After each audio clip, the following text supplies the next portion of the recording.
संतवृंद, हमारे छत्तीसगढ़ सरकार के मंत्री और इस कुंभ को फिर से पुनर्जीवित करके इस भव्य रूप में जिसका हम लोग स्वरूप देख रहे हैं, ऐसे श्री बृजमोहन अग्रवाल जी हमारे इस क्षेत्र के सांसद श्री चुन्नीलाल साहू जी, हमारे सभी विधायकगण, पूर्व मंत्रीगण, निर्वाचित जनप्रतिनिधिगण, अधिकारीगण और इस राजिम कुंभ कल्प में पूरे छत्तीसगढ़ से पधारे सभी धर्म प्रेमी भक्तवृंद, मातृशक्ति माताएं बहनें, युवा साथी और प्रेस के मित्रों, मैं सबसे पहले आप सभी लोगों को राजिम कुंभ कल्प की बहुत बहुत बधाई देता हूं, शुभकामनाएं देता हूं।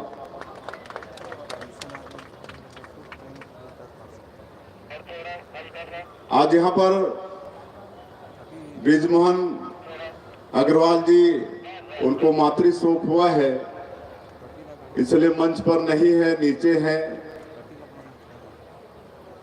मैं माता श्री को विनम्र श्रद्धांजलि अर्पित करता हूं। और ये जो राजिम कुंभ जो हमारी सरकार में इसका शुभारंभ हुआ, डॉक्टर रमन सिंह के मुख्यमंत्रित्व काल में, और उस समय भी धर्मस्व मंत्री के रूप में बृजमोहन जी काम कर रहे थे और उन्होंने विशेष प्रयास करके इस राजिम कुंभ कल्प की पहचान पूरे देश में दिलाई। इस राजिम को पूरे देश में विख्यात किया। पिछले 5 वर्षों में जरूर इसका स्वरूप कुछ बिगड़ गया था, लेकिन फिर भगवान राजूलोचन और कुलेश्वर महादेव का आशीर्वाद मिला। हम लोग फिर सरकार में लौटे और भारी बहुमत के साथ लौटे और फिर से बृजमोहन अग्रवाल जी मुख्यमंत्री के रूप में तैनात हुए। धर्मस्व विभाग उनके पास आया, तो आज ये जो स्वरूप देख रहे हैं, राजूलोचन महाराज जी बोल रहे थे कि पिछले वर्षों जब हम लोगों की सरकार थी उसकी तुलना में भी इस साल 10 गुना भव्यता इस राजिम कुंभ का है।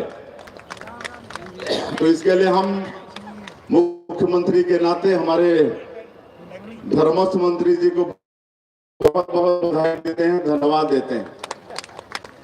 वैसे उनमें इतनी काबिलियत है कि कोई भी उनको मंत्रालय दे दिया जाए उसमें जान डाल देते हैं।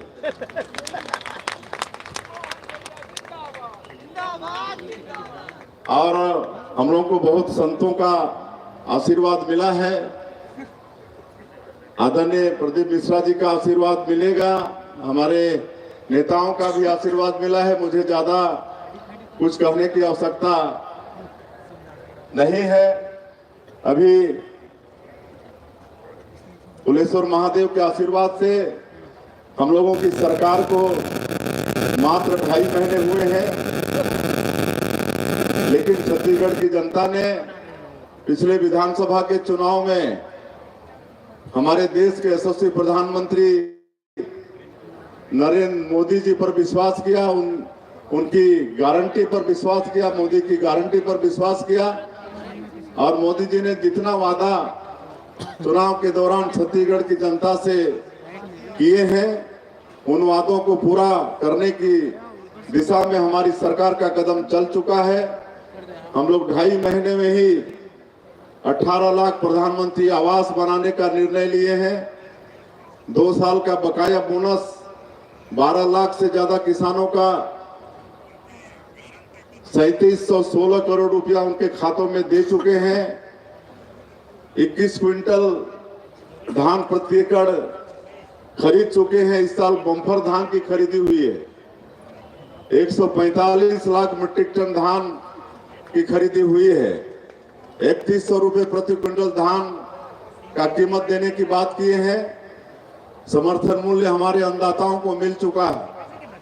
और ये मैं आप लोगों को अवगत कराना चाहूंगा कि बहुत जल्दी जो अंतर की राशि है 917 रुपये प्रति क्विंटल, 24,72,000 किसान इस साल धान बेचे हैं। 13,000 करोड़ रुपया से भी ज्यादा अंतर की राशि है। चुनाव घोषणा होने के पहले उनके खातों में हम लोग भेजने का काम करेंगे। आज ये सब ज्यादा कहने का ये अवसर नहीं है, लेकिन हम ये आश्वस्त करना चाहेंगे कि महतारी बंधन योजना की बात थी। जो विवाहित माताएं बहनें हैं उनको साल में 12,000 रुपया देने का, ये काम भी हम चुनाव घोषणा के पहले करने वाले हैं। 70,14,000 माता बहनों का फॉर्म वैध पाया गया है और उनके खातों में हम लोग चुनाव के पहले महतारी बंधन योजना का पैसा भेजने वाले हैं। और ये अफवाह कहीं कहीं फैलाया जा रहा है कि जो फॉर्म भरे नहीं है उनको महतारी बंधन योजना का लाभ नहीं मिलेगा। तो मैं बताना चाहता हूं कि योजना के रूप में लागू हो रही है, सतत चलने वाला है। जो भी पात्र विवाहित महिलाएं होंगी वो आगे भी फॉर्म भर के महतारी बंधन योजना का लाभ ले सकेंगी। और आने वाले 5 साल में जो मोदी की गारंटी में हमारी पार्टी ने छत्तीसगढ़ की जनता से वादा किया है, उस एक एक वादा को पूरा करेंगे। और एक मोदी की गारंटी में एक रामलला दर्शन योजना, ये भी छत्तीसगढ़ की जनता से हम लोगों का वादा है। और गौरव के साथ हम बताना चाहते हैं कि कल से इसका शुभारंभ हो रहा है। कल रायपुर से पहला ट्रेन रामलला दर्शन योजना का जाने वाला है। छत्तीसगढ़ की सरकार सभी राम भक्तों को सरकारी खर्चे पर हमारे जो भांजा अयोध्या के मंदिर में प्रतिष्ठित हुए हैं भगवान राम, उनका दर्शन करा के लाने का काम हमारी छत्तीसगढ़ की सरकार करेगी। और ज्यादा नहीं बोलते हुए आगे इस राजीव कुंभ कल्प की भव्यता और बढ़े। आप सब लोगों को फिर से एक बार शुभकामनाएं देते हुए, और हम सभी लोगों को संतों का आशीर्वाद मिले, भगवान राजीव लोचन का आशीर्वाद मिले, कुलेश्वर महादेव का आशीर्वाद मिले कि जो दायित्व हम लोगों को मिला है छत्तीसगढ़ की 3 करोड़ जनता के विश्वास में खरा उतरने का, उनके दुख दर्दों को दूर कर सकें, छत्तीसगढ़ को विकास की दृष्टि से और आगे बढ़ा के ले जाए, छत्तीसगढ़ में सुख हो, समृद्धि हो, ये सब करने में हमारी सरकार, हम सब लोग सफल हों, ये हमारे सभी संतगण आशीर्वाद दें। ऐसा सभी संतों से मैं उम्मीद करते हुए, उनसे निवेदन करते हुए मैं अपनी बात यहीं समाप्त करता हूं। जय हिंद, जय छत्तीसगढ़। बोलिए राजीव।